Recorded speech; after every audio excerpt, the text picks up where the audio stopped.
ആ മൂന്നാഴ്ച എത്ര ഡാമേജ് ആയിട്ടുണ്ടാവും? ഇപ്പൊ നമ്മളിപ്പോ 30 രൂപ അടിച്ചോ, അല്ലെങ്കിൽ 30.2 ചെയ്യില്ലേ? അതുപോലെ തന്നെ ഇവിടെ നിന്ന് ഇവിടെ ഹോളാണെങ്കിൽ ഇതാണെങ്കിൽ ഇവിടുത്തെ ഒരു 50 മാറി ഇവിടുത്തെ 20 മാറി വേറെ ഉണ്ടാവും. അപ്പൊ അങ്ങനെ 3-5 ഹോളുകളുണ്ടാവും. അപ്പൊ നമ്മൾ അതെല്ലാം ഡ്രോയിങ് നോക്കിയിട്ട് അത് മാർക്ക് ചെയ്തിട്ട് പഞ്ച് ചെയ്യണം. പഞ്ച് ചെയ്യണം.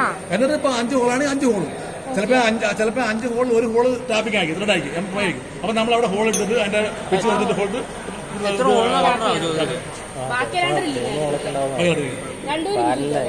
ചിലപ്പോ ഡ്രില്ലിംഗ് മാത്രമേ ഉണ്ടാവുള്ളൂ, ചിലപ്പോ ഒരു 3-4 ഡ്രില്ലും ഒരു ടാപ്പും ഉണ്ടാവും.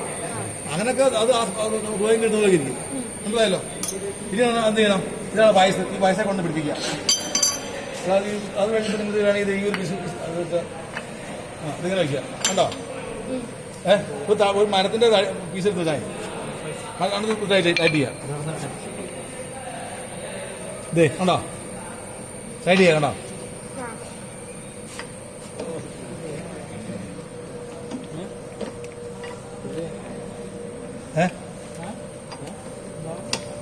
അവിടെ ഹാമർ ചെപ്പെടുത്ത ഹാമർ അടിച്ച് എന്നിട്ട് പണിപ്പിക്കും. ഞാൻ കുറെ പണം അതിന് ഞോവും വേണ്ട. ഇനി ഇതായണം. ഇപ്പൊ 5 രൂപ ഡ്രില്ല് കൂടിയില്ലേ? മന്ത്രി തുറന്ന് അവിടെ പോയി പാട്ടുണ്ടാവും. പാട്ട് ഒന്നും